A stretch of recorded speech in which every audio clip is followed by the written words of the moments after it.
operators. So this morning I have come to the Transport Authority to the scheduled meeting at 9 o'clock, specifically to make sure and give my charge in relation to what I expect the meeting to carry through today. This is the second meeting of the steering committee, represented by the transport operators along with the government apparatus, Transport Authority, ITA, ACP Mackenzie, Chairman of Transport Authority, Owen Ellington, and the Managing Director. I came in person to make sure that I give them the mandate to make sure that I want a full review of the issues that have been raised by the transport operators. I cannot say what the result will be, but everybody will get a fair share and a fair hearing, and some of the concerns that they have raised are legitimate concerns.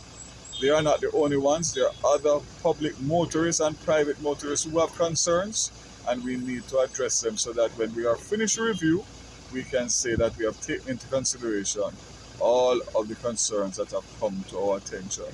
So this meeting is another second meeting. I don't know if it will be a third or a fourth, but whatever the time that it needs, it will be made, and it will take the course of following through a complete revision.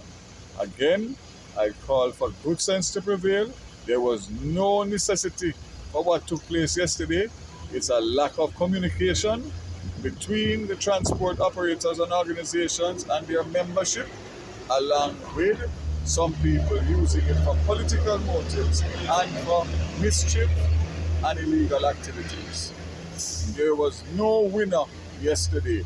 Jamaica lost. The taxi operators that withdrew their service lost. They didn't earn $1 for yesterday. And what is the result? The meeting that was promised is happening now as we speak, which would have happened whether they demonstrated, withdrew their service or not. Let good sense prevail, and let us continue communication, collaboration, and consensus where possible.